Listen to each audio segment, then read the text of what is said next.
Welcome to Board Gamers Anonymous, the podcast with board gamers and the insane fun we have at the table together. This is Chris. And this is Anthony. And this is episode 485, the 20 most anticipated summer and fall games for 2024. We'd like to thank all our Patreon backers for helping us bring you a brand new episode. Hello, friends. We're back, and we're back with Anthony. Anthony, it's so good to have you back on a normal schedule. And on this special episode, we're talking about some hot games. We're doing it. Yeah, we're back. We're doing our thing that we do in the summer where we look ahead. So it's fun in the middle of the year to sit down, because at the beginning of the year we do our most anticipated games of the year list. And you can go to the website and take a look at that, or you can listen to the episode. And it's a big list, and about a third of those games will not come out this year. We know that. We don't know which ones, but we know it's going to happen. And so in the middle of the year, it's a little more focused, because these are typically games that are coming out at Gen Con or Essen. And so they've been announced, or they were recently announced, or they're supposed to ship from like a crowdfunding campaign in the next 3 months. So that's what we have for you, is a list of our 20 most anticipated games. There are other things still being announced. There was a new game announced just today that I just threw on the list at the last minute. And so there will be more of that, I'm sure, because Gen Con is coming up in a week and Essen is in like a month and a half. So more things coming, but at the moment, this snapshot in time, July 19th, when we record this, here you go. Well, Anthony, my most anticipated game is Madeira, because that's been years I've been anticipating it. I've got some bad news for you, Chris. It's going to happen, man. It's going to happen this year. Yeah, no, it definitely exists. People definitely paid money to get that published and printed, and it's sitting somewhere ready for you to play.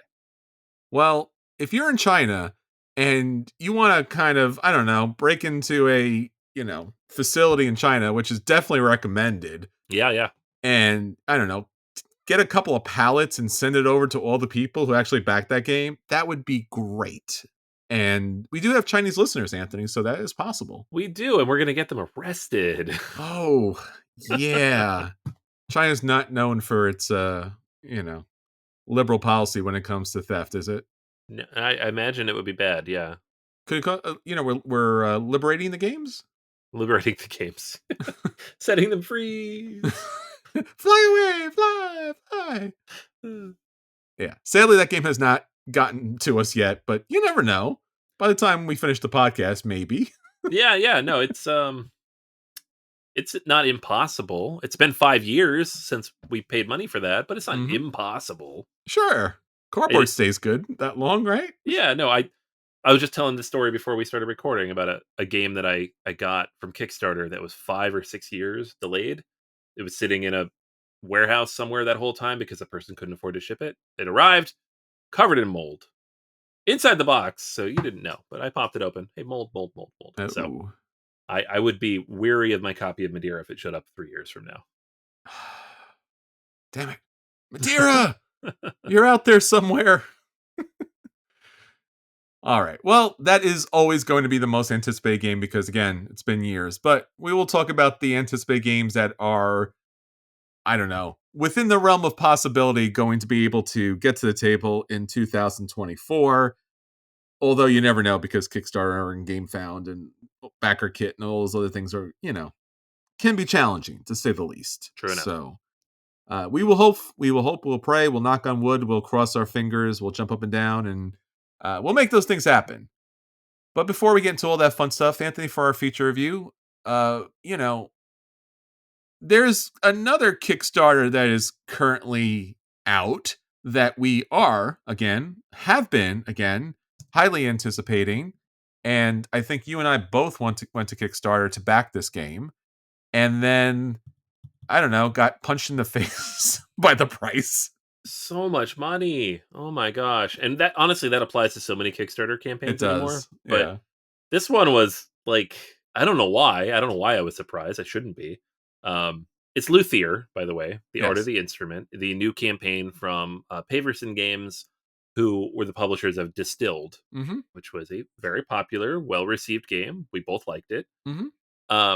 And so this is a game about building instruments and music, and it's such a cool theme, and you don't really see it very often. Yeah. And so I was excited about it, Same. and came up on Kickstarter. I had the preview a while ago. We've seen it at multiple conventions now. And then it popped up finally, and we're like, oh my gosh, Luthier, it looks so good. It looks so good. Okay, deluxe edition, it's $100. That's a lot. Okay, that's a lot of money, but that's kind of on par with a lot of games these days. Oh, there's a Symphony deluxe edition with some upgrades to it. So you get like extra resources and a custom soundtrack. Whoa, you need the custom soundtrack. That's That's $169. I'm like, okay, now that's on par with like a Lacerda game. Now that's getting yes. up there. That's a lot of money, but maybe I could justify that. Oh my gosh, there's a Magnum Opus collection. Man, okay, you want the dice tower, and you want the player mat, and you want the world's smallest violin for the loser, which, by the way, is such a mean thing to do. It really is. It's so mean. Who thinks that's funny? That's mean.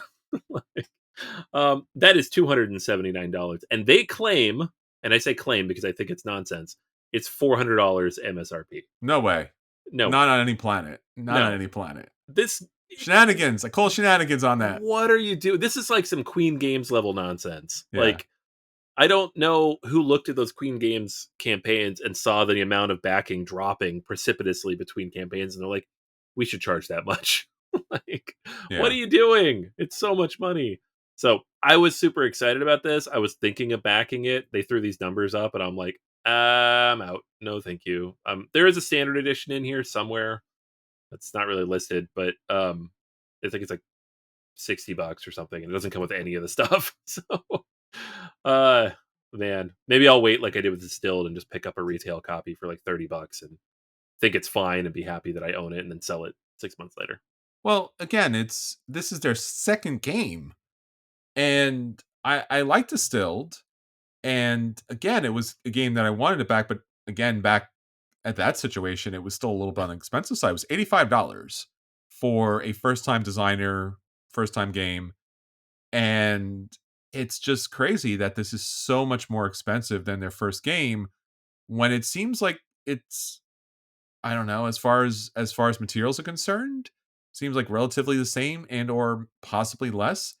And you're not even mentioning the Maximus Magnum Opus, which comes with the prototype edition for $500. Oh, I forgot you could buy the prototype. Those are Yeah, sold out though, right? People yeah. backed all those. And again, that's fine. I love the fact that they've decided, like, look, we for like the people who love this 100% connoisseur of the whole thing, we gave you a crazy thing.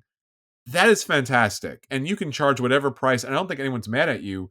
But the No. all-in pledge is $279, where in Distilled, the all-in pledge was, let me just double check here. I know it's $85, but yeah, $85. So I don't know. Like I saw we saw the proto. I don't know if it was a prototype. It was a production copy. It was, Looked very good, yeah. but it did not look at this price. No, and it's, I don't know. This is just what these premium board games cost now. Yeah, And that's fine because there's a market for it. It's currently doing pretty well. Like there's yeah, several $100,000 and 3,000 backers. So they're doing fine. They're making money. And good for them. But I've reached a point now, and I've gotten a few of these in the mail recently of like these big expensive things that I backed a while ago where I'm like, yeah. how much money did I spend on this? What else could I have done with that money? Right. God. And then it's tied up for months. And I know this is not like new to anybody who's like against crowdfunding. You're like, you're giving people money and then they have it for 2 years. And like, yeah, I get it. But it's, I think Stefan Feld, the City Collection, broke me on this. Like Sure. that second campaign where I was like, oh, no. And I really haven't gone in on any of these since, like the big $200 productions of €1. Yeah. It's just I can't get myself to do it. I'm really just backing like expansions and smaller things now. Like much lower level.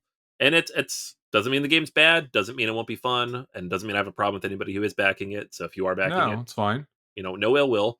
I just It's crazy. It's like these companies are like, what else can I add to get the number higher? Like a soundtrack. I guess that makes sense with the theme of the game. The world's smallest violin, unnecessary and mean. A playmat that costs $75. Sure. Why? What are you doing? Well, even just the basic deluxe edition's $99, which is expensive for a base Euro game. And then if you want the deluxe components, which again are just primarily wood tokens, it's 169, which we were just going over some of the Kickstarter stuff earlier. And that's as expensive, if not more expensive, than Lacerda games, which are a much bigger physical property and a much bigger name in the industry as far as games are concerned. Maybe you Right. don't go for the all-in pledge with all the little extra pieces here and there, and that's fine.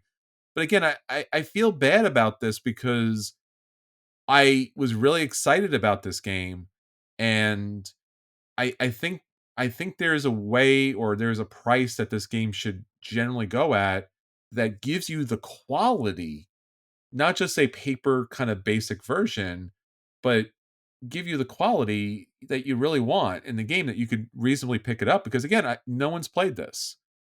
Yeah. Yeah, So we just gotta get the bloat out of there. Like, we don't like, all these extra things that are just adding cost to it, and then people get FOMO about, like, just get it out of there. yeah, I again, I think these are, I don't know, I it's just hard because again, I was really excited about this and I really wanted to back it. And again, shipping costs are crazy on top of everything else. So again, it incentivizes you to pick it up locally or online later. But again, do you get the thing that you can't get after it? So they kind of got you in a in a vice here. So I hope it's amazing. I unfortunately will not be able to back this just because monies, but I wish I could, and I hope it's a great game because again, it's fairly expensive for a second game from a designer. That's true. Yeah, for So all the people paying $300, I hope it's good for them. So, and really in my collection, I have more games than I like to mention that are beautiful, beautiful productions, but are very light. And I don't mean that in a way like games are bad. Light games are not bad, but for the price of the game and what, the artistic pieces or whatever else that comes with it, and the game is very simple.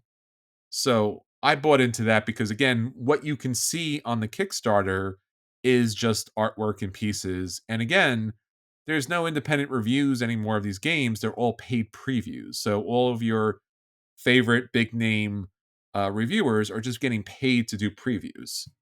So you're not getting a actual review of the game. You're just getting someone go, "Hey, they gave me money to tell you about this game, which is great." And I'm like, again, I don't have any problem with that. But again, I don't know if this is a good game that I'd want to buy at that price, especially. Right? It's a more of an investment now than it's ever been. So right. sad tears. And then you have some obviously questionable people in that are doing previews here as well. So Sure. it's on Kickstarter. By the time you listen to this episode, you'll probably have more than 14 days left. So definitely check it out. Try not to, wear some headgear before you look at the prices. Maybe pick this up later, or maybe, put some money together and pick it up now. I don't know. If you do, let us know because we'll play Yeah. it. Take out a HELOC, put some money down. Yeah, you could use a second mortgage. Everyone has a second Yeah, yeah. mortgage on their house. That's fine. Well, beyond that, we wanted just to mention ever so briefly Hasbro named a new president for Wizards of the Coast. This is kind of a small story that we've been following throughout because Wizards of the Coast is so instrumental and influential in the industry, and we're also just gigantic D&D fans to begin with. So they have named John Haidt as president in their Wizard of Coast and Digital Edition. He comes from 12 years at Blizzard Entertainment, so all of your fun World of Warcraft games out there, and has 30 years of video game experience. He spent time in Sony, Atari, Electronic Arts, and the way throwback, if you remember this, yes, you are that old, the 3DO Mhm. company. So he will be managing a lot of the D&D and Magic the Gathering stuff. So uh, again, I think you mentioned it was interesting. They brought another video game guy or video game person in to do this. Yeah, yeah. It's the second one in a row, which is interesting because um, it is the most profitable anything in tabletop, right? Hmm. Wizards of the Coast makes a ton of money. and they are like the most profitable sector of Hasbro. Hasbro's revenue declined in the first quarter this year by 24%, which is bad, right? That is bad. But Wizards of the Coast went up by 7. So it's like the one part of the company that's making money, and they know that, so they want to bring in somebody who knows it well and can. Unfortunately, I hate the wording of it, but like, monetize it as much as they can. Now that could be good or that could be bad. We saw how bad it could be in the last couple of years with how they treated Dungeons and Dragons and how much bloat we've seen with Magic the Gathering of late. Yeah. I don't know what Height's gonna do. Like, his background is in games that have a subscription model, with World of Warcraft, and then kind of a uh, add-on and pack type model with Hearthstone. We also work with Hearthstone. So what does he draw from those? I don't know. But it's interesting. It's interesting to see, taking from a multi-billion dollar industry to try to grow a multi-million dollar industry, how that's going to work. Is it good? Is it bad? We'll see. It's interesting. Again, as CEOs go or as presidents go, it's more about the company dynamics, logistics, some of the decisions that they have to make with the board as far as meeting the shareholders' expectations. It's, of course, the 50th year anniversary for Dungeons and Dragons. So it's a big celebration year for everyone who's connected. And even if you're not a D&D fan, I guarantee you that something you've played is because of D&D out there. So I'm just hoping that they don't. I'm hoping that they learn the right lessons, is what I'm saying. Because again, our industry is games, but tabletop analog games are very different than digital games. Mm-hmm. And I think when you put expectations out there that, like, yes, Wizards of the Coast, Magic the Gathering, Dungeons and Dragons are so huge, they're so big, you would assume X number of dollars should be being pumped out of that every week. But it's a different type of industry. It's a different type of hobby. It's not the video game thing. Yeah. It's just not. So hopefully they bring good business practices to this industry that hopefully can straighten things out, because it was a really bad year or two for Wizards of the Coast. Some of the choices that they made and the backlash that they had. Yeah. Which we reported about, quite some time ago. A really excellent movie, though. Yeah. So which is unfortunately never getting a sequel, but I wish it would. It was good. Yeah. They had the tone down, which was hard. I know. I wish it had made any amount of money. That would have been good. I saw it. I went to see it. It was good. You should have gotten to see it 4,000 more times. I guess. Well, it's anticipated. Maybe that'll come the same time Madeira comes out. No, don't put it with Madeira. That is definitely not happening. Tie its fate together. 2 miracles happened, Anthony. 2 great miracles. You'll never guess. Oh, everyone, if you click your heels together, we'll get a movie and the game. It'll happen, folks. I would also like to just throw in there Winds of Winter, George R. R. Martin. Oh no, you went too far. Why? Why'd you have to do that, man? Like, I thought this was the magic bucket of things that are never going to happen, but if we put them all together, they will. Well, now it's never going to happen. It was going to happen before, but now. I wanted the magic bucket, man. He's still alive, so it's fine. It could happen. Yeah. Yeah, I'm watching House of the Dragon. I'm just like, oh man, when Winds of Winter coming out? I just want to just like, it's not doing it, man. It's just not. Yeah. It's like filler until dragons come out. It's like, this is another filler episode. Dragons are going to be coming out. Just another filler episode. Give me the dragons. Came here for the dragons, man. I'm not staying here for the plot. Plot's not there. And they're like, dragons are very expensive. You'll see dragons twice this season. Which is surprisingly like the opposite. Like when you watch The Acolyte, which is just like, you like Jedis? Yeah. Remember how they were like very sparingly used in the original movies? Like, yeah. No, every 5 minutes, lightsaber.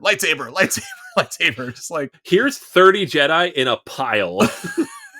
And they're all chasing this little guy around. That's it's right. Great. And everyone has their lightsabers out because they can't do anything else. Yeah. It's like a flashlight. That's right. It could cut someone in half. All right. So again, click your heels, clap your hands. I don't know, spin around, whatever you need to do to make these things happen, please. That's great. Somebody out there, help us. All right. So that's all the fun that we're having in the future. But Anthony, in the present, we're hoping that some games actually get to the table. So let's talk about our acquisition disorders. All right. So for me, I pulled one. I think it popped up in the hotness. Pretty sure this is where I found it. It is a new version of Everdell, and they've said they're done with Everdell because they called it a complete collection. Liars. But they keep finding new ways to release more Everdell stuff. So we got the kid version a couple years ago at PAX, which my daughter loves. Yeah, but it's great. she's kind of outgrown it, so I need to pass that on now, I think. It has like a hard cap at like 9, and she was 8 when we got it, so Aw. didn't last for long. We have Everdell Far Shore, which is just the game but slightly different mechanics with water, which is fun and good, but it's just Everdell. And now we have Everdell Duo, which is coming out, I'm assuming at Gen Con. I don't know. I didn't see anything listing exactly where it's coming out, but it was just recently announced a couple days ago, and it is a new version of Everdell for 2 players. And the interesting thing about this one is it is 2 players competitive, like all the dual games that we get, Yes. or cooperative. And I was like, how do you do a point-based game cooperatively? Well, Oh, you both no. work together and you just get a bunch of points. Cool. It's a 30-minute version of uh, Everdell. And the interesting thing that they have, the reason I put it on my list, because I'm like, this does sound interesting, is there is a tableau of cards to choose from, as usual. Like you have the meadow, but there's also the tokens, the sun and moon tokens, which move around, and you get to choose how they move between rounds. And you can only choose cards to play from the meadow if they are touching one of those tokens. So you'll manipulate the tokens around this tableau that you can choose cards from, and you can only play the cards that you've put them next to. So if you really want to play a certain card at the far end of the tableau, you need to make sure you have a token over there. So you can kind of work cooperatively to make that happen, which I do find fascinating. How that works, I'm not really sure. We'll see how it plays out, because I don't know that I've seen a cooperative Euro game. There's a few of them that work, like Legends of Andor is pretty interesting. More on the adventure side, but like it's just a strictly point based game. Like, and the thing about it is, I'm like in my head, like that doesn't make sense. But then a lot of these Euro games that have points are solo mode available, right? Why not just make it multiplayer solo mode, which is what cooperative games often turn out to be. So I I will withhold judgment until I get to see the game and play it. But otherwise it seems like it's just Everdell, right? You have a hand of cards, you have workers that you're going to place to gather resources, you're going to use those resources to build stuff, you're going to build a little city in front of you in your own personal space. You have a meadow to choose cards from if you want to draw from there, and then there's like this new thing thrown in there. There are events you're trying to achieve. It says there's a campaign element to it, so you can kind of run through like this borderline story-ish mode with events and stuff. Um, so I'm interested in it. By mixing up the turn structure, I think they could have something fun here. They say 30 different events that you could try to achieve. Mm. So they're trying to make it as replayable as possible to add like a campaign style cooperative element to it. I like that. Game's only 30 minutes long, which I think is the perfect length for a 2-player dueling type of game. Sure. So I will probably pick this up to play with my daughter, Ooh. and I look forward to giving it a go. These tend to come out quickly when they announce them, and then tend not to be terribly expensive either. So Starling Games has done right by the Everdell brand, I think. So yeah, Everdell Duo. Whenever that's coming out, I'll probably get it at PAX because I'm not going to Gen Con, but I'll keep an eye What? out for it. I know. Surprise! For anybody who Well, hasn't asked us if we're going, we're not going. oh, we should talk about that too, I guess. hmm We're not going. There, we talked about it. It's not good. We want to go. Yeah. So if you can put that in the bucket, the magic bucket of things that will not happen but could happen, Yeah. that'd be nice. Yeah, we could possibly magically, probably next year, with the amount of things that popped up and opportunities and everything, and just Yeah. where we're at with the journal and everything. We'll probably be there next year. Yeah, it was a shame because it's the 50th anniversary. So if you get that shipped to China to move the games over and ship it over at the time, we'll jump on that ship. Yeah, so Everdell Duo will be coming to Kickstarter in August 2024. Ah, boo. Yeah. Okay. I I didn't thought they want were to gonna. tell you because I don't want to break your heart because, I know that's annoying. They shadow dropped the last 2 games, so I thought they would do it again, but I guess they're back to Kickstarter. dude, this is gonna get like a roll and write and a dice game, and just like it's gonna get every version of a thing because Yeah. they have a good brand, and that's really what a lot of companies are looking for. They're looking for a brand that they can kind of, I wouldn't say milk necessarily, because I think Starling Games has done a good job with the iterations that they've done previously. So, Yeah. but yeah, I mean, it's the fourth product in 3 years. That's not too much. It's a lot, but it's not too much. yeah, and I think their big issue is they have to differentiate the games a little bit more. Yeah. I think that's because I think it's like it with the Imperial Settlers. It's just like I don't know what your I don't know what your games are. Like, is this a harder game or lighter game, a kids game, or just another version of your thing? And I think Everdell's the same thing too. Like you said, there's a kid version, which is great. Adults can Yeah. play it. And then there's like Everdell with like 600 different, expansions that are attached to it in the giant box. Yeah. The one that got me was Far Shore. Like, Yeah. because I was like, oh, this looks interesting and different. And I got it. And I'm like, this plays like Everdell with an expansion thrown in the Yeah. box, which is fine. But I feel like what it is you like, we had an idea for a new expansion, but we said we were done. So let's just make a whole new Yeah. standalone. And I'm like, that's lame because now I've purchased this whole other game that I don't really need because I have Everdell. Yeah. So don't do that anymore. But this is cool. The duo thing is cool. Yeah, and there's a lot of people who copy Everdell's artwork, and we've talked about a lot of the games out there that are Yeah, Everdell-esque sure. out there. So it would help, I think, because again, I understand movies do the same thing. Where like, hey, it's the same movie, and you're like, no, it's not. It's different but the same. Like, I don't know. It's a J.J. Abrams production, I guess. Yeah. All right. Well, again, you never know. Magic. Magic. We got our magic bucket. Magic. All right, so a game on Kickstarter that was really interesting to me. This is from our friends from Smirk and Dagger. This is Boom Patrol, arcade style tank battling action. This is because it's got a lot of like really super colorful, animated, cartoony animals in tanks, and I was just like, huh? And basically what it is, and I think it absolutely deserves a look. By the time this episode releases, you'll probably have like 3 or 4 days to check it out on Kickstarter. So it's already surpassed its goals. Basically, Anthony, you are looking at the flight path system, best known from Wings of Glory, but also slightly differently used in Star Wars miniatures game and Star Trek Attack Wing, and I guess all the other Attack Wing games.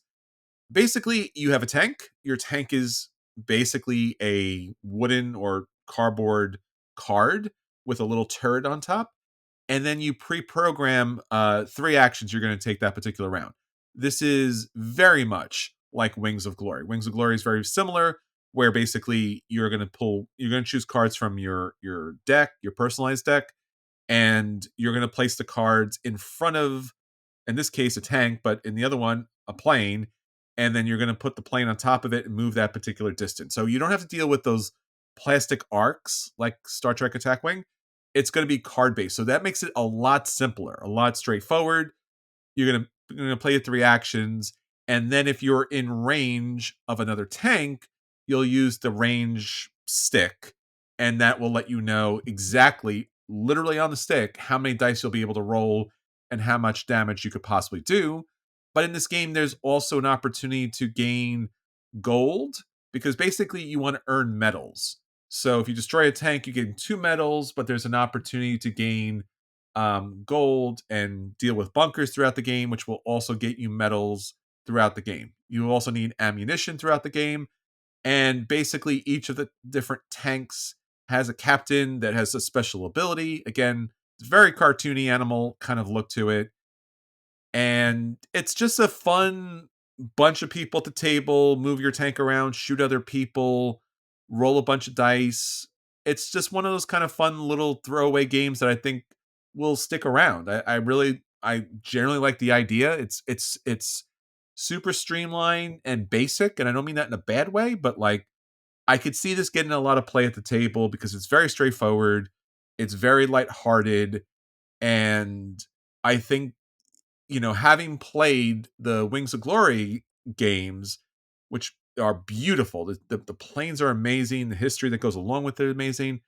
it can be challenging. And then obviously all the attack wing games are a lot more challenging.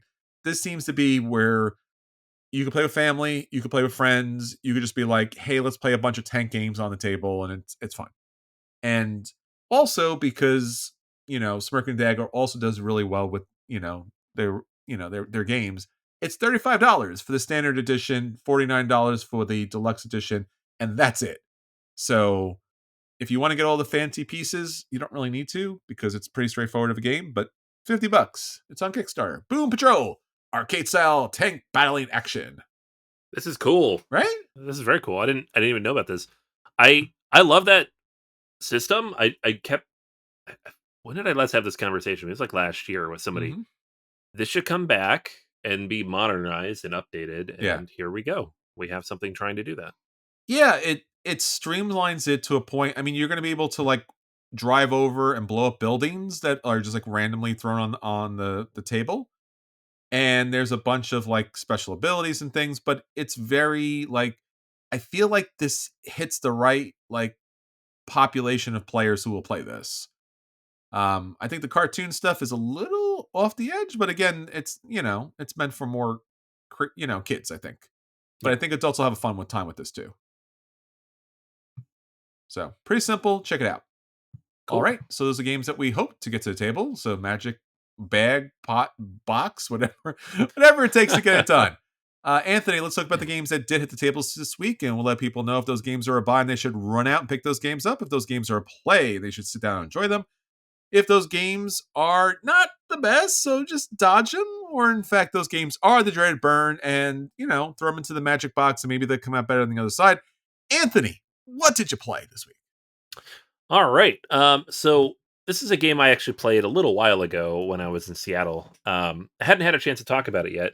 It is Star Wars Shatterpoint. Now, Ooh, it's not a Star Wars board game. This is a miniatures game, but it is a tactical skirmish game. So it feels a little bit more like a board game than like say Legion would, which is more like big armies on a map. So the goal of this game is you are going to need the proper space. You need like a big 3x3 table. You need the terrain. The box comes with some, but you probably want more. And I was playing with a friend's copy that met up with in Seattle, who had like built it and painted it, and it looked amazing. So it made me want to come home and paint mine. Um, and so the goal of the game is you are building these strike teams. And so the strike teams are led by different Star Wars characters. And when the game launched, it was a lot of like Clone Wars type characters. You had like, Ahsoka Tano and Darth Maul and Ventress and Anakin. Since then, more of them have come out, but it is generally leaning towards that. It's more like Clone Wars stuff, and they've expanded a little bit from there. Um, so I played with Darth Maul and Ahsoka in my strike team, and then each person on the strike team has like their own like couple units that go with them. You shuffle up your deck of cards, you have your miniatures out on the map, and then when each time it's your turn, you pull a card, and that is the character you're going to activate. So you don't necessarily get to decide who you're activating or when it's your turn. You just get that one character. Um, each character has like a list of abilities that are available to them. You have force tokens that you can spend to activate those abilities, these special abilities, and these are generally thematic to who they are, right? So you can do a lot of extra damage or make a big jump across the board or like absorb damage or block something or move other characters in your team, which was super helpful with like the Mandalorians. Like you move there and you move there. That was pretty fun. And then obviously you're trying to get into combat. Now it is a skirmish miniatures game, so there are rulers, like you are measuring things on the board. You're trying to get line of sight. You're trying to move to different objectives. The goal of the game is to get to these different objective points and control them. And if you control them at the end of the round, you will get certain points on this kind of track that's going back and forth. If it moves all the way to one end on your side, you win, vice versa the other side. The trick of this though is that if it stays on your side through a whole turn round, then the other player, their track shortens a little bit. So they get like this kind of bonus to kind of balance it out a little. So I jumped out to a nice big lead in the first round of the game, and my opponent they kind of just kept inching closer, and it kept going back and forth. And I did eventually win that first round, but it took a while because of that. So, like, you kind of have to have those big turns that build up.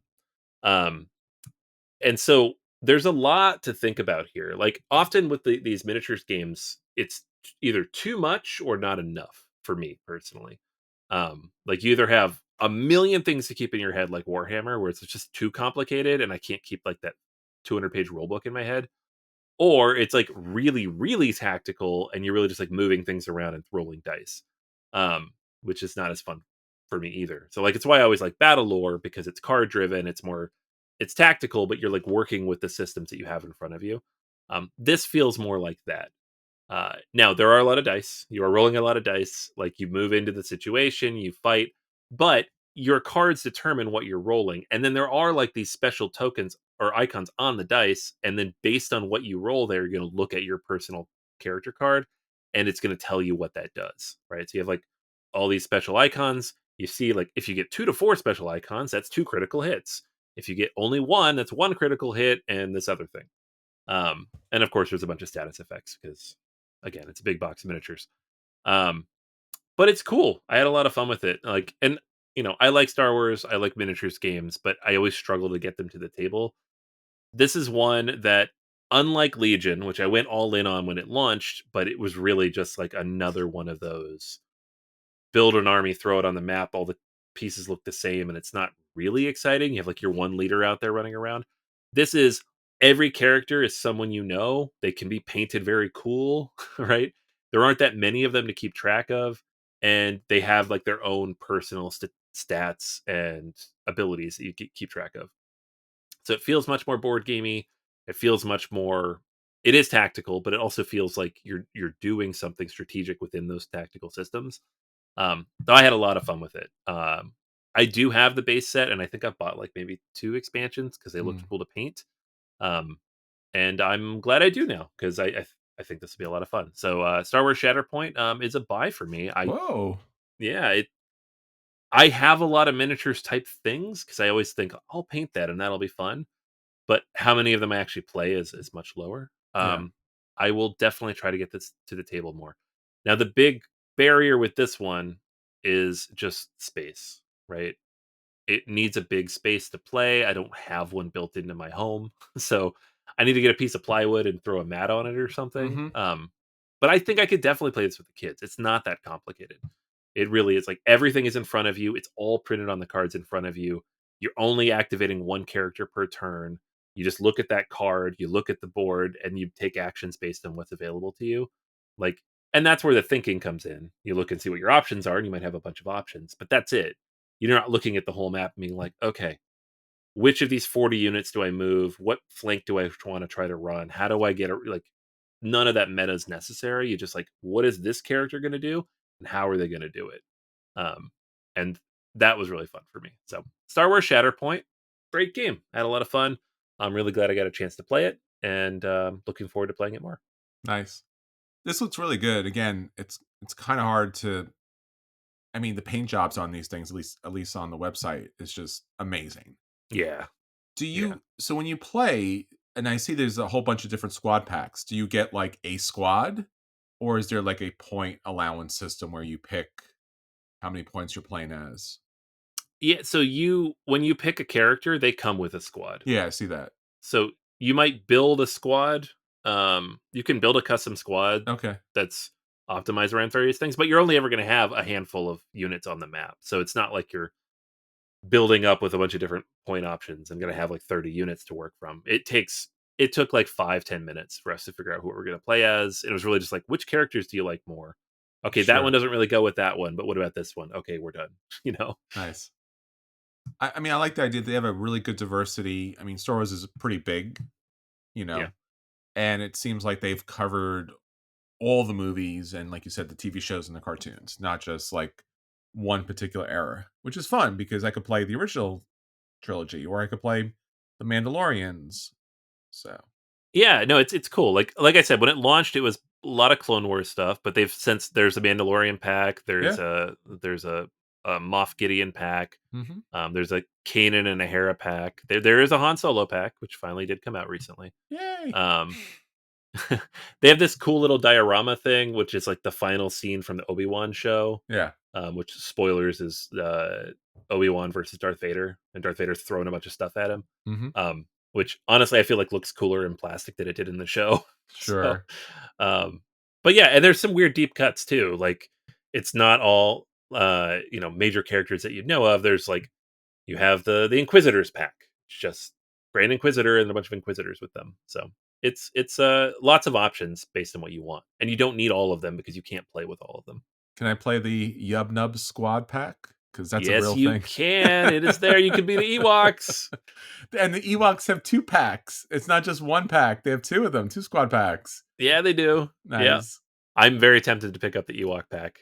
I Which one are you going to choose though? Because it's really hard to choose the Ewok pack. I'm gonna go Yub Nub because you get like all the little Ewoks, but you also get C-3PO and R2 in that one. But you get Leia in the other one. Ah, that's true.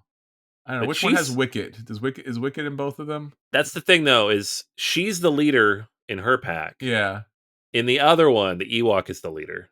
Okay. Yeah, So I see there's the actual leader, and I think Wicket is in the Yub Nub squad pack. yeah. So this I is like Logray or Yub. I don't know. It doesn't matter. But the Ewok is the leader, and that's awesome. So I think we lost half our audience, Anthony, while they were talking about this. I mean, come on, you gotta appreciate. Come on. No, it's great. I'm glad because they've had a lot of problems with all their different systems. So I'm glad that they actually produce something, and this is one of the few systems that they're actually supporting. Yeah, and like the problem with Legion was that it wasn't this, honestly. And like, a lot of people like Legion. It's doing well, but you're building armies, like legit armies. So you get like here's Darth Vader and 25 stormtroopers. Right? Like it sucks to paint it. It sucks to glue it. It's not fun to build that. Yeah. I get one of these packs. You're building 5 figures, and they're all characters you know, and then you get to paint them. That's fun, and then you Yeah. get to play as them, and that's fun. It's like playing with toys, like what you actually want to do. Legion's definitely more like if you're like strategic Warhammers type of stuff. Yeah. This is more for the fans, like more fan than gamer. Yes, and it's way more accessible. Like again, I feel like I could play this with either of my kids, whereas I don't think I could play Legion with them. Oh, I see that. All right. Well, I got to play 2 games. Let me do the first the first one. Let me do the quick and easy one. I got I guess a Steam code from our friends at Steve Jackson Games for Munchkin expansion, Clerical Errors.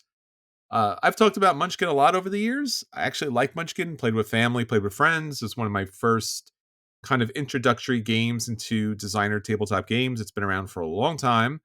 I really enjoy the art. John Kovalek does like he's just Munchkin. I know there's been a lot of artists that have done Munchkin since. They've done a good job. I'm sorry, apologies, but it's John Kovalek. It's his baby. It's his artwork. It's the humor that very few tabletop games have, even to this day. And it's about creating really funny characters at the table that represent all the different tropes in tabletop gaming, especially in D&D. So, if you ever played a D&D game, if you ever played a tabletop role-playing game on any level in that kind of fantasy, this is kind of just fun to build a tableau of a character that has wacky things. And again, the wacky stuff is related to all of the serious games that you played previously, whether it's a tabletop or a role-playing game. So for that, for the wackiness, for the fun of the tableau building of your character and all the different funny variations of monsters and stuff that come out, and again, the endless numbers of expansion that Munchkin has. I've enjoyed Munchkin. Now, gameplay wise, they have not ceased they have not fixed that. Munchkin Apocalypse is probably the game that has the most ending of an ending, because I think you collect enough stuff, and then the game comes to an end, and then there's apocalypse tokens and stuff like that. It's been a while. I think you open the seals and the game comes to an end. So that's the only game that I know when back in the day when I used to collect Munchkin. I don't really do that much anymore, with the rare case here and there. that actually ends the game in a meaningful way and in a predictable way. Whereas when you play Munchkin, generally it's whoever hits 10 levels first, and that last level has to be fighting a monster, and typically everyone's fine with you getting up to level 9, and then they kick the hell out of you when you're trying to reach level 10, and then you do that to the other players at the table too. So, uh mechanically has some problems, but certainly the humor and the tableau building for the character is hilarious and exquisite in its own particular fun way. Again, John Kovalik, awesome. So I say all that because you may have not never played Munchkin before, or you may hate Munchkin, and I understand. There's certainly some mechanical problems with it. But what I love, and this is just me, is the fact that you create a character in that tableau. I've played a lot of tabletop board games, and I think they go one or two ways. Now, Direwolf, who produced this game, has done a very good job. And I will talk about Dune Imperium in a minute. And I really enjoyed what they did with Dune Imperium on Steam because the game itself is just the board game. It's the board on the screen. It's the cards. It's everything that you do on the board game is present and available just like it is on the table, on screen, same thing.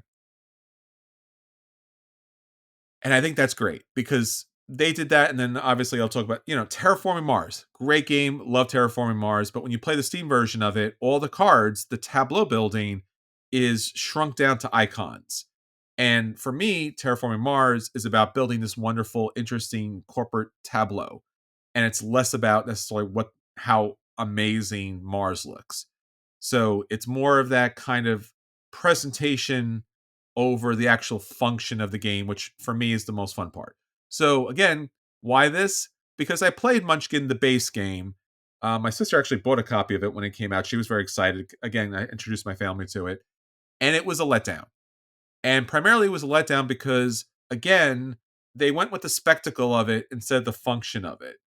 And I understand why, because Munchkin is a very simple game. It's very colorful. It's very family friendly. So they want families to play this. And they probably thought that looking at a tableau of cards on a screen would not be interesting enough to engage family into purchasing a Steam or an iOS version of the game. I will tell you from playing this, that's not the case because you do get to see some of the cards and the cards do shrink down in some cases, but it's the spectacle of it, right? They have the character there, the monster comes out, you play the cards. It kind of looks like Slay the Spire a little bit, but it's about the tableau. The game doesn't have the tableau in a meaningful way for me, and it was kind of a letdown. This is the second expansion. I have not played the first, got the code for the second, and it adds more to the game as far as what the original version did. It adds more cards. Now, some of that's great because it's 112 new cards that come into the game. But again, if you ever play Munchkin, you usually have a stack so high that you're never going to really see anything meaningful. What really kind of kicks it off and makes it fun is the different aspects of the game that remind you of what you played for D&D. So the game comes with gnomes, so you could play, again, the way they call it in the game, a race character. You could play gnomes. Gnomes are pretty cool because if they fight alone, if you have a monster in your hand, you get an illusion of that monster fighting along with you and it adds its power. It's really cool in the game because the monster in the game actually looks like an illusion. So they did a good job with that. And there's also the Bard class, which is great and necessary for this game because when you're playing versus the AI, part of Munchkin is you can ask other people for help in exchange for cards and treasures and stuff. But the AI is a very simple AI, so they may not work with you. This is cool because the Bard class, you compel them from playing you roll a die and you try to hit a certain number to compel other characters to play with you. So I think Clerical Errors, ironically, fixes some of the mechanical problems in the original base game. Again, because if you're going to play with an AI that's not going to help you out, like if you play in person, most likely they are going to help you out, at least early on. The gnome race helps out a lot. And again, if you don't have those cards in your hand and you get the Bard class, that's going to help you out because, again, it compels the AI to help you in your particular game. All the other cards are great as additional cards, There are also challenges in the game now, so it kind of incentivizes you to do difficult things in the game in order to do some unlocks. I wouldn't say it's essential for the game. I didn't really hate it or leave it, but I would say that the second expansion fixes some of the AI issues that I found, really problematic in the first base set of the play. So because of this expansion, it moves up to a light play. Again, I really do wish they had the tableau on the screen because that's the most fun for me.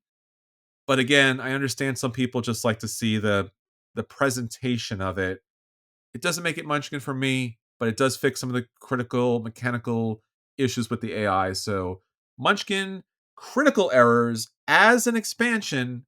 If you already like Munchkin, this will fix some of the mechanical stuff. If you don't like Munchkin and you don't like Munchkin Digital, it's not going to do anything for you. So it gets a light play for me.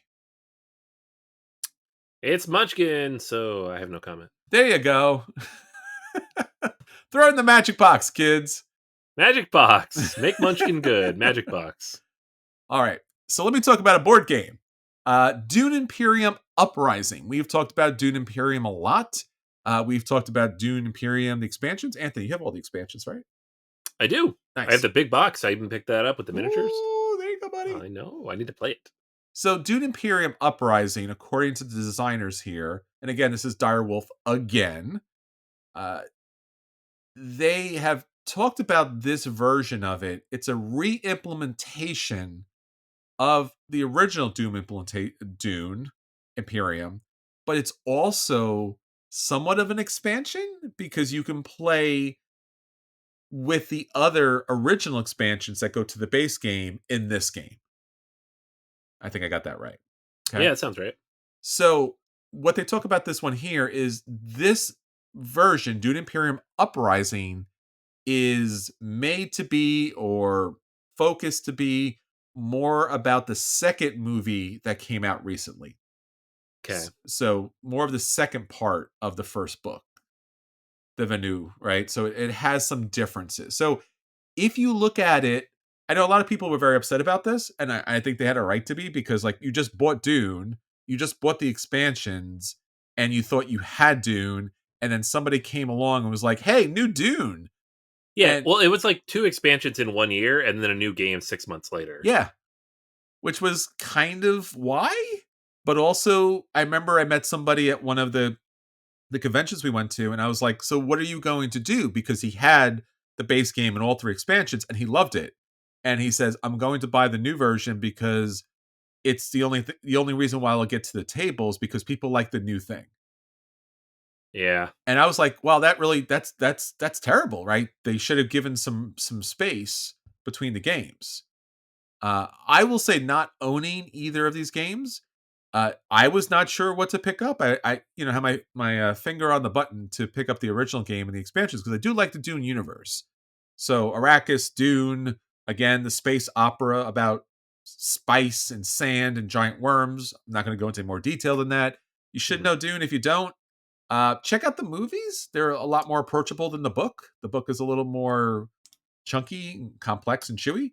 The book is one of the great pieces of sci-fi literature ever, but it's a big ask. The movie is a little bit less. Yeah, I watch the movies and then come to the book.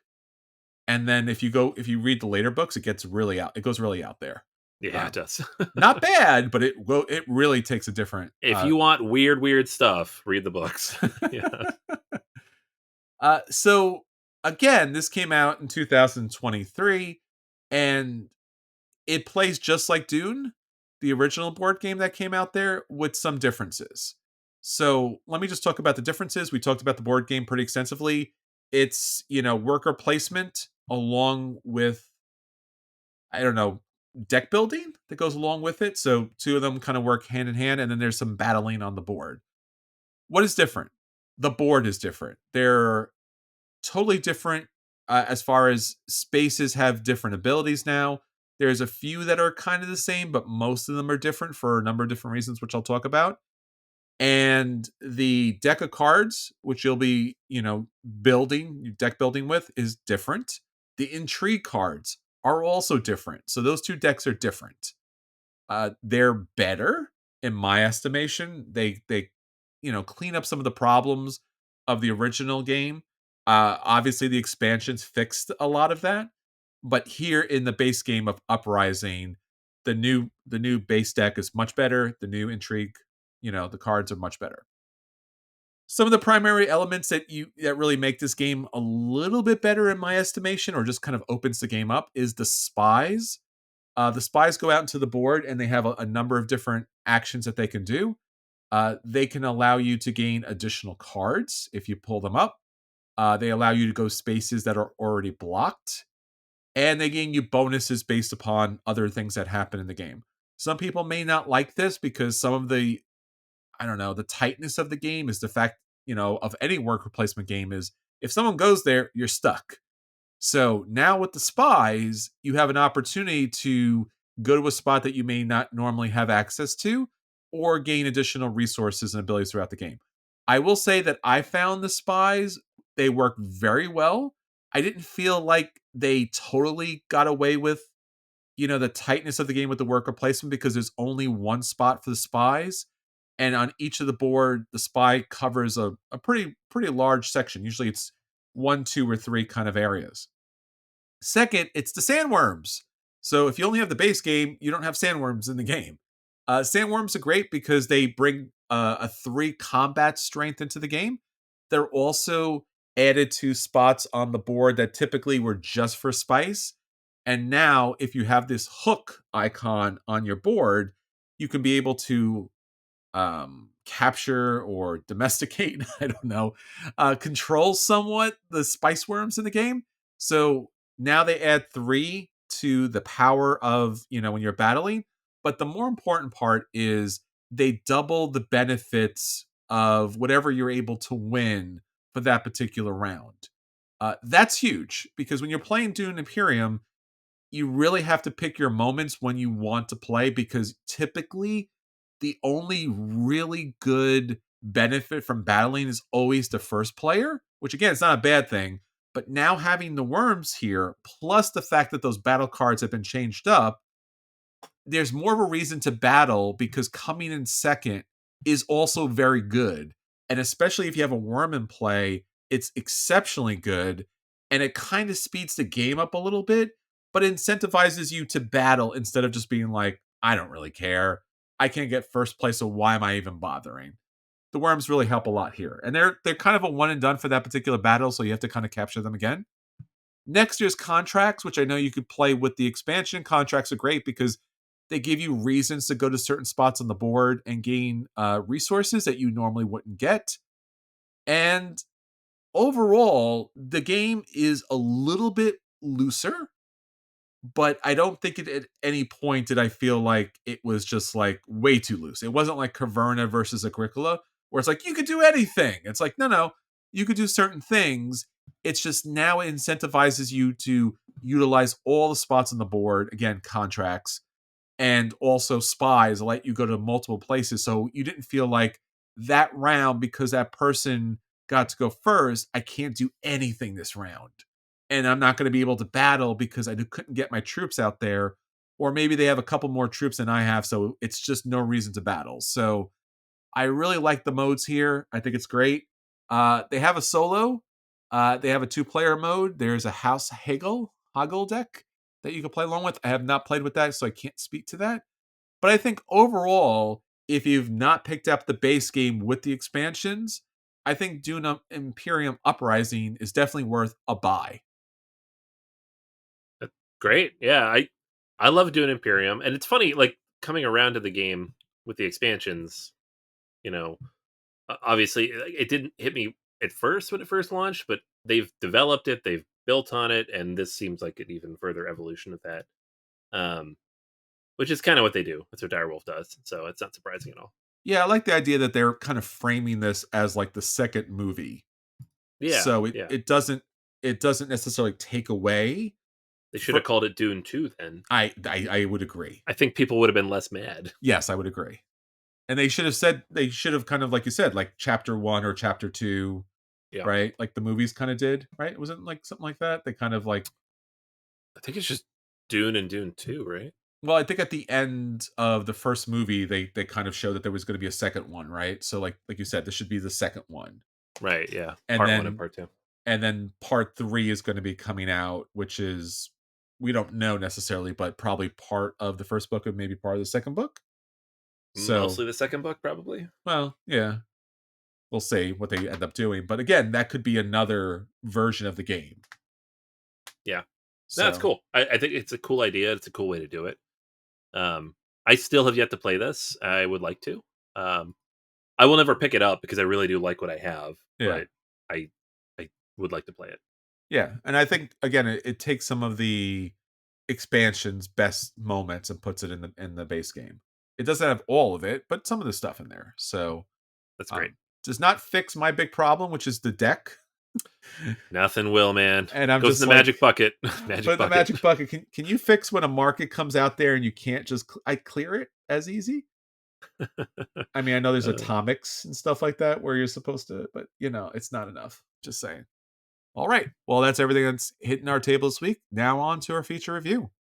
Our feature review this week, of course, is the 20 most anticipated summer and games of the fall for 2024. Anthony put together an extensive list of all the games people want to look out for, whether they're Gen Conning or Gen Canting. I don't think we have a similar thing for Essen. Essen Spieling or Essen Non-Spieling? Or is there a German version of that? Nix Spiel. There you go, buddy. See, that German lessons, they came in handy. Yeah, I mean, I don't know if I'm right, but that's what I think it would be. Well, you're taking the German language lessons, so you're Yeah, close yeah. enough. We're going to go with it. Yep. So what do you have Yeah. for us? All right. Let's do this all in English so I don't embarrass myself further in German. Aw. I You got to practice your German for our German audience out there. I know. Yeah, I've been taking German lessons, so See? someday I'll break it out here. And impress Not the now. kids out there. Yeah. So we have 20 games here that are coming out this year, or have been told to us that are coming out this year. You never know; things get delayed, they get stuck on boats, but most of these should be out. So we're going to run through them, and we'll just talk about why we're excited that they're coming, and when you can potentially find them. So first up, we have SETI, SETI, Search for Extraterrestrial Intelligence. This is a new game from CGE and designer Thomas Polek, who has not designed a lot in his career yet. Um, CGE only releases a couple games every fall. This is their big one. Like, they do a big game every fall. And it is a Euro game about leading the scientific institution that searches for life. So it's not about the aliens necessarily, although there seems to be some hints towards it, so much as sending the technology out there, building the things, the ISS, the Large Hadron Collider, et cetera, to try to find that life. So I love the theme. I think it's cool. Hard sci-fi or even just hard science is such a fun thing to work with, and we don't get many games that do that. They all just kind of want to jump to the fun stuff, bring the aliens in. This is like, no. How do we find the aliens? That's the game. So this one is, I think, set to come out of Gen Con. Yeah. And I think it's a pretty cool idea too. I don't think we've seen a lot of, I mean, so it's like, oh, here are the aliens. You're like, oh, okay. Yeah, right. It's like, no, but like in a real world I guess I would say science, but it's more science fiction, I guess. It's in between. Right. Yeah. No, it'll be cool. All right. Next up, we have Endeavor Deep Sea. Ooh.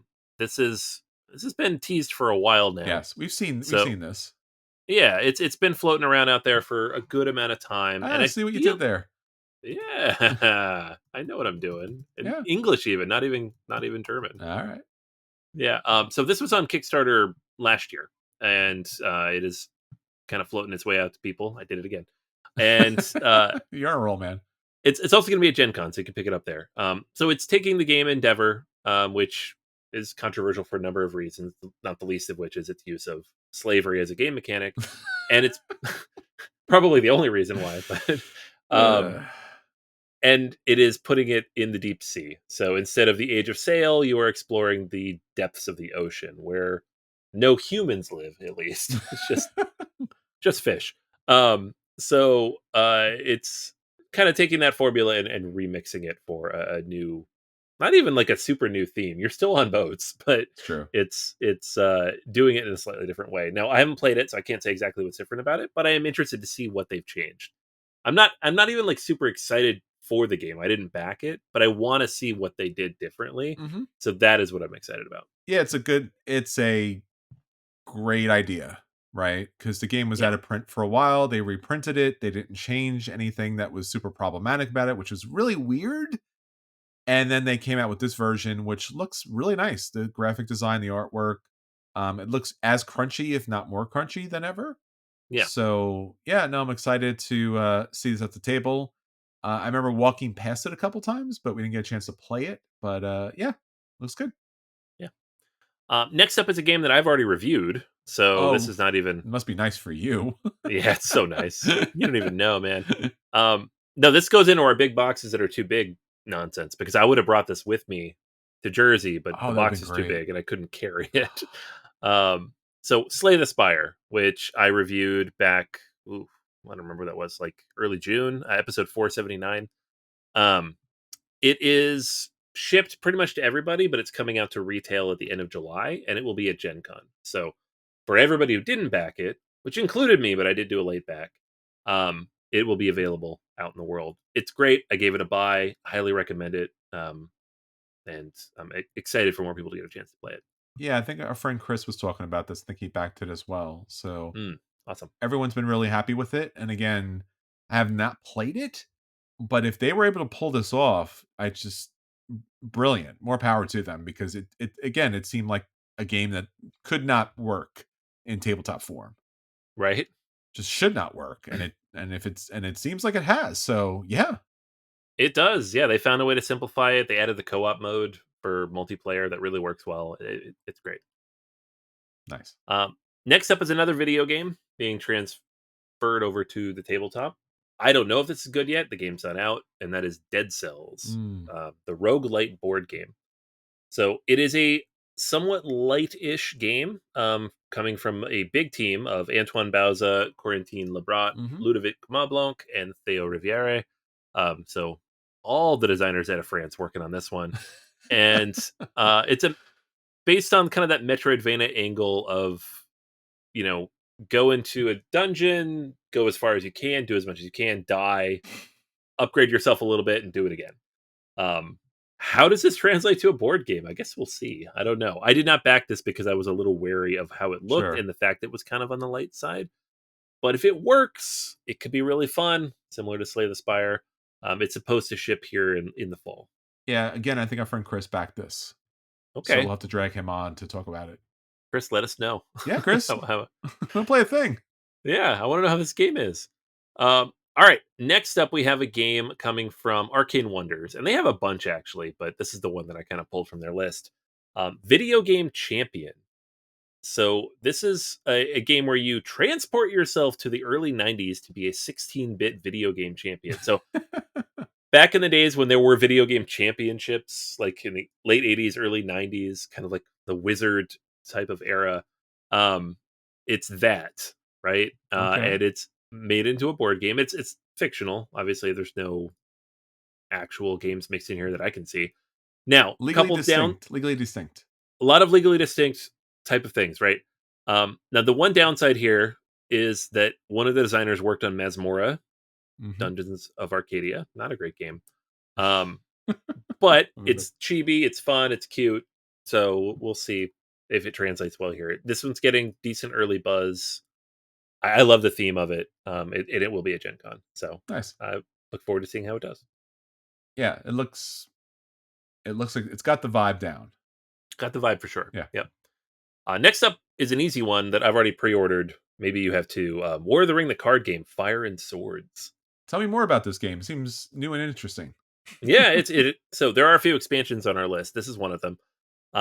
This is an expansion for War of the Ring, the card game, and it expands it to 5 to 6 players, which I know I typically hate, but I will say I think it could work in this sense. I usually don't like games that are like 4 player only either, but this is like literally my favorite game that does that, Yeah. by a long shot. So yeah, give me 6. I'll do it. Why not? And we're getting 2 new factions, obviously, that to make that happen. So I'm excited about more content for War of the Ring, the card game. The first expansion was good, but very limited, kind of added that solo mode. This is giving 60 new faction cards, 9 new paths, 9 new battlegrounds, 13 new skirmishes, lots of new content. So, uh, very cool. Nice. All right. Next up is a game that you told us about a few weeks ago, Chris. Star Trek Captain's Chair. Hmm. Yeah, this is from our friend David Turchi. And what's really exciting about this is he's a very big Star Trek fan. So that coupled along with, I wouldn't say, you know, a complete reimplementation.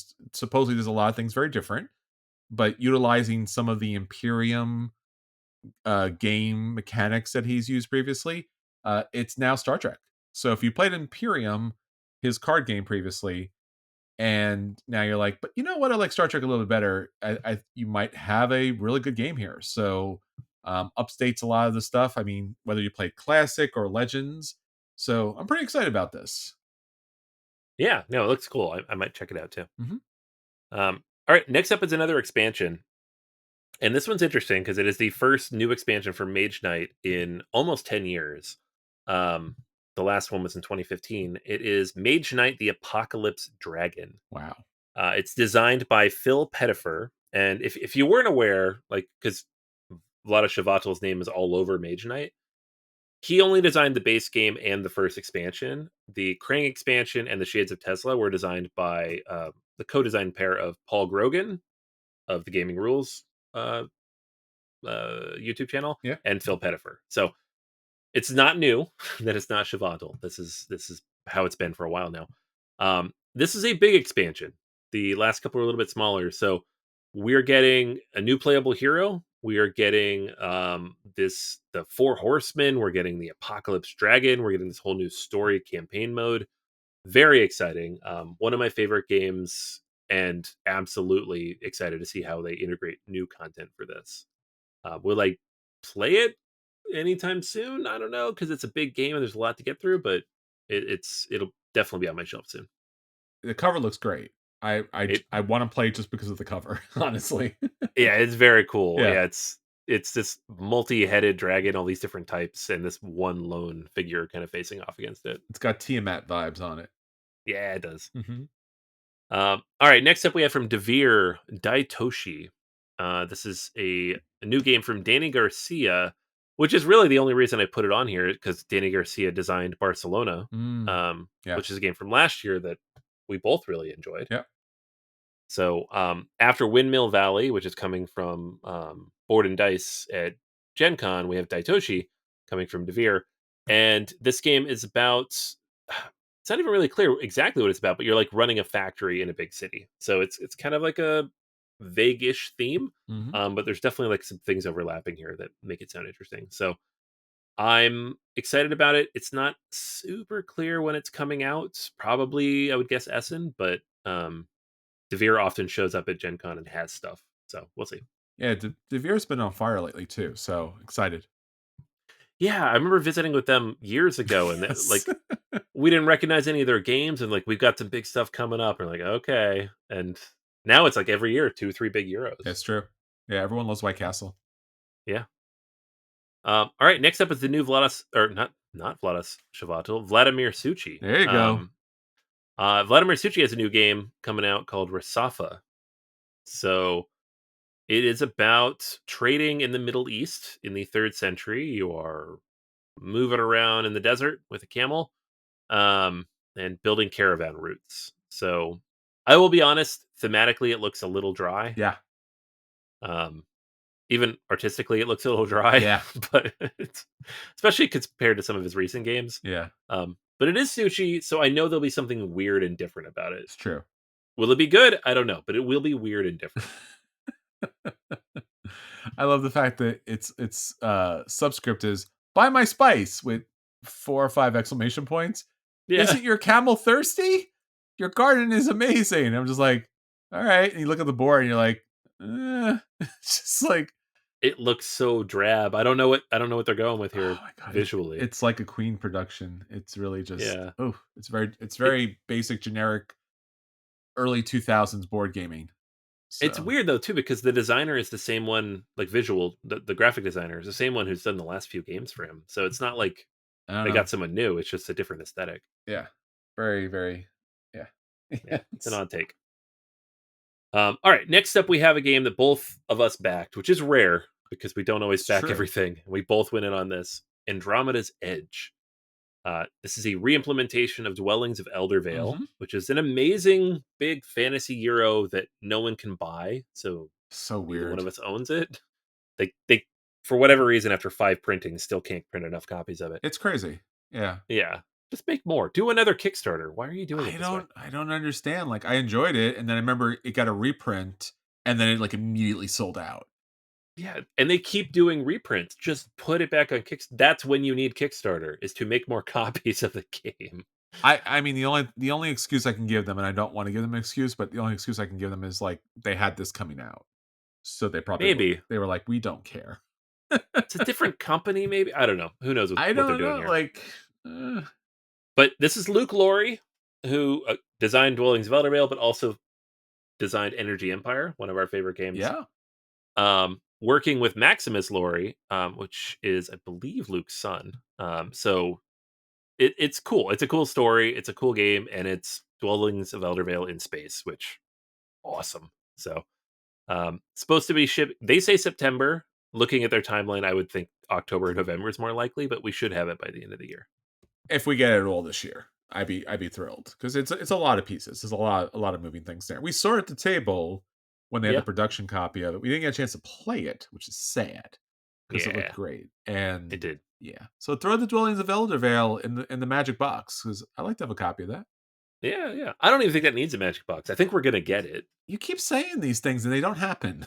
No, it's happening. It's not even that late yet. It's not Madeira. It's coming. No, I'm talking about the Dwelling of Eldervale. I'm talking about Oh, the that fantasy. one. That's magic box. That's what Yeah, I'm yeah, yeah. saying. So I need a magic box Yeah, for yeah. that. Yep. The That's my Andromeda, I bad. think, will come out because I mean, from the updates, it looks like everything's moving along at a good pace. Yeah. Yeah. This game saves me money on Eldervale, which because I was like, I'm not gonna hunt that down because this is coming eventually, and I'm fine with that. Yeah, it might be good enough that I'm just like, nah, I'm fine. I don't need the Everdell one. Yeah. Yeah. All right. So another game that we're probably going to wait a little bit for is Civolution. Ooh. This is Stefan Feld's Civ game. And because for reasons it has to be slightly different. So you are a student in the Technical Academy of Creation, and you are taking a final exam in civilization design. So it's not just a Civ game, you are literally like a god building a civilization or something like that. Something like that. Um, Yeah. it's a medium to heavy Euro with dice selection mechanisms, a tech tree like structure you're building out of thing. It's going to be a point salad type of game. It's Stefan Feld, but I'm super excited to see what Stefan Feld does with a Civ builder. It says 90 minutes to 3 hours, which means a 3 to 4 hour game probably. Early weight ratings, people are putting it at like up around a 4, Mm. which would be his heaviest game. Yeah. So I'm excited. It's coming at Essen. It is a Pegasus Spiel game, which means we probably won't get it until next year, which is sad. But I'm looking forward to hearing what people think.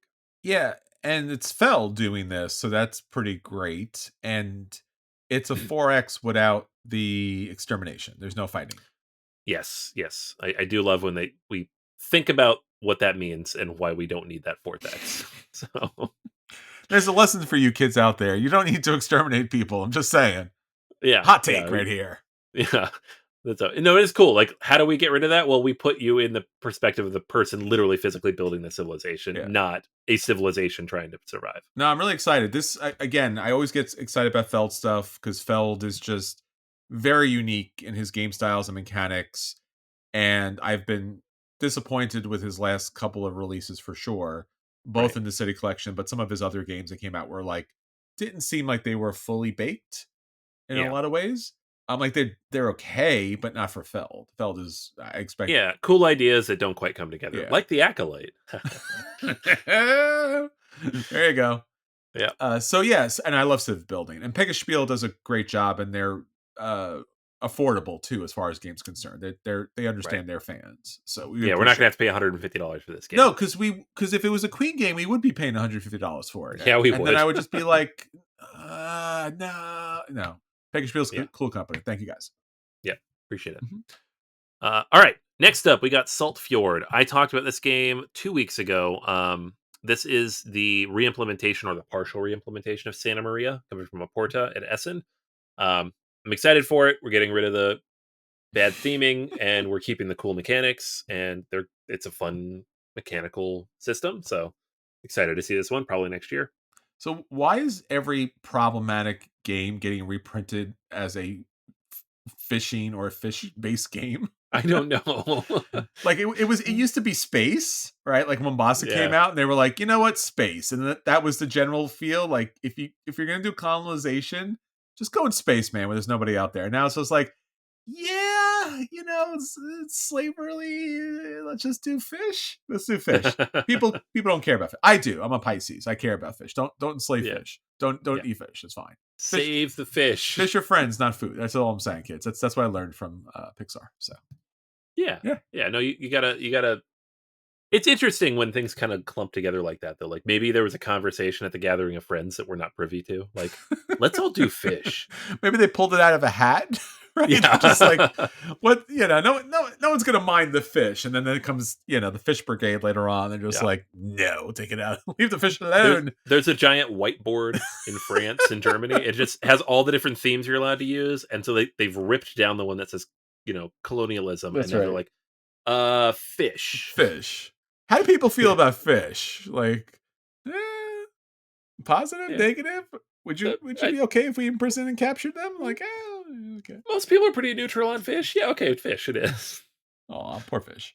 Yeah. All right. All right. So next up, moving forward, we have Around the World in 80 Days, but a new version, not the old tortoise and hare reprint. This is an actual game about Around the World in 80 Days. And the reason we're excited about it's coming from Looping Games. And Looping Games does a lot of these like quick, interesting 30 to 45-minute small type things, like 1923 Cotton Club, which we played at PAX a couple years ago, 1911 Amundsen versus Scott. So like taking these historical moments and turning them into short 30-minute games, and they do a very good job of it. So this one is coming this fall, and I think it looks interesting. I'm excited for it. Yeah, looks good. Next up, we have 1984. So another novel being turned into a game. This is coming from GDM Games, which I'm not familiar with, and the designer is Parapau Listolea. Hopefully, I'm saying that right.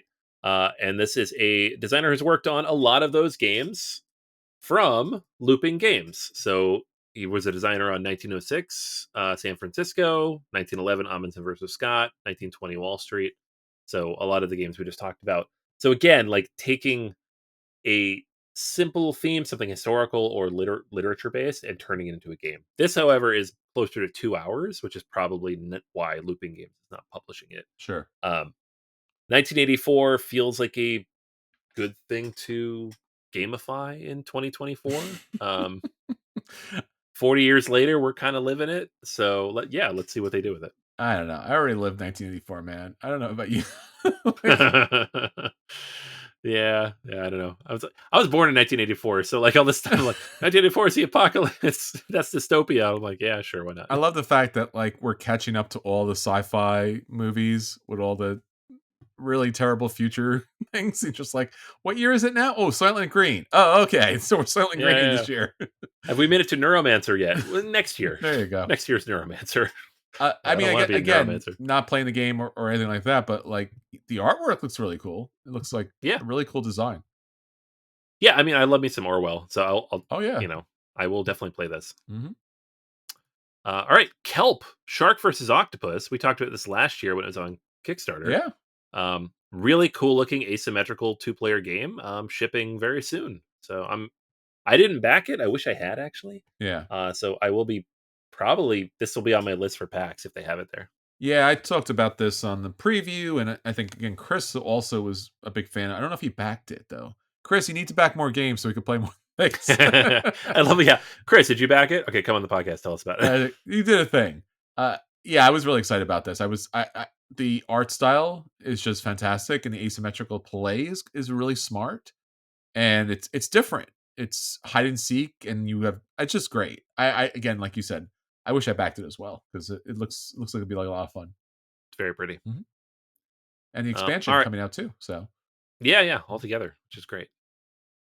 Okay, next up we have a game that I'm not even sure how all this works licensing wise, but it just popped up in the hotness the last couple days.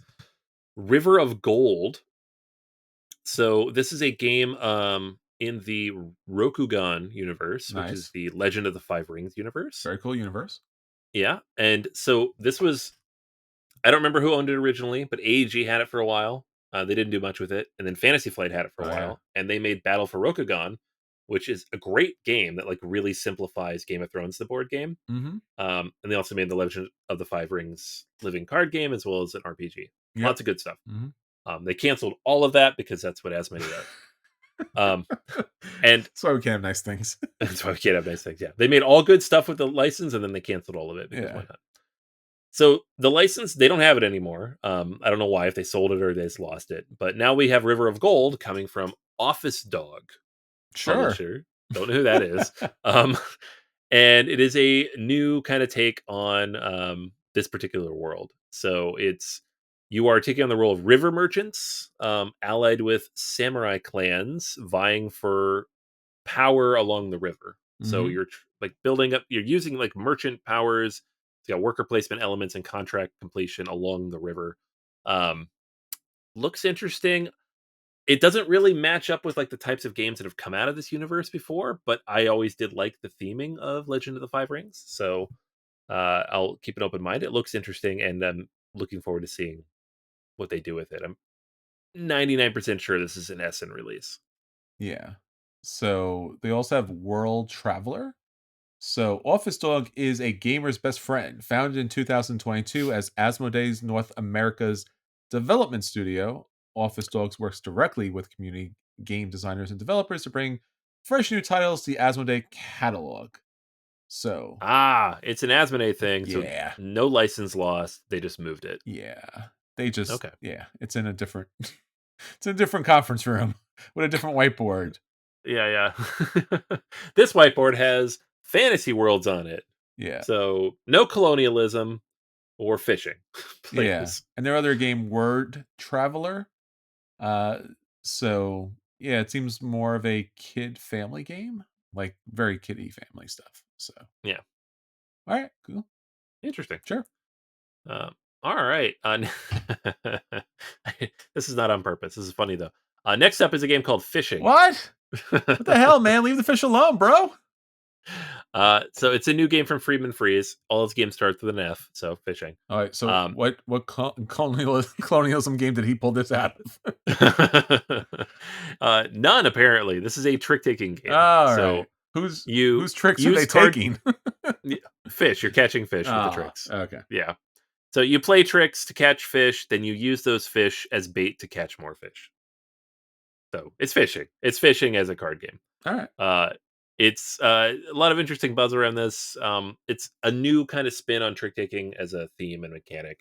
I The theme isn't doing much for me, but it's Freeman Freeze playing with trick taking as a mechanic, which I think is very cool. And he also has to always do F games. Yeah, So, yeah, of course, yeah. It's so fishing. dude, we need to It's do an I don't want to say keep saying the F games, but F versus T games, right? ooh, Is there any other company who does that?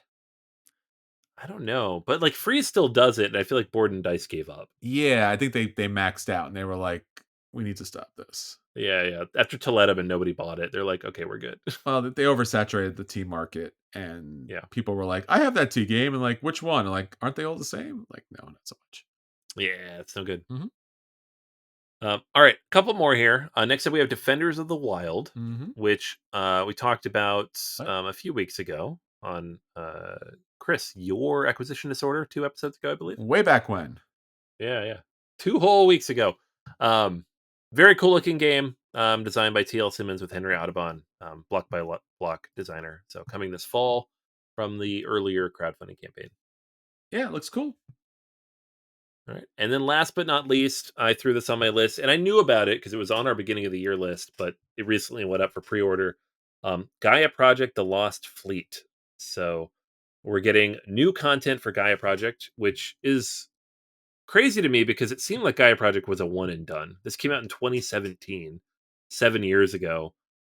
Terra Mystica has gotten 4 expansions at this point. Gaia Project has never gotten anything. And now we're getting a whole big box expansion. So 4 new factions, 2 new planet types, a new map layout, new sector tiles, new technologies, new boosters, and this whole like Lost Fleet ship system, which kind of messes with the game in interesting ways. So there's a lot of new content here. It looks exciting. It looks interesting. It kind of changes the map up a little bit, which I think was a big downside with the base game if you played it a bunch. So I'm excited for this. I probably will pick it up. Gaia Project: The Lost Fleet. It's a surprise. It really is. So glad to see it. Happy it's here. And I don't know. It's it's it's well deserved. It's a better game, and I think if nothing else, it'll bring people to the table to play Gaia Project because Yeah, the Terra Mystica games have just owned the landscape for Capstone. So, right. yep. All right, everyone. So there you go. Hopefully these games will be great. Hopefully these games will get to your table and not take the magic box to get them there. So until next time, this is Chris. And this is Anthony. And we'll save you all a seat at the table.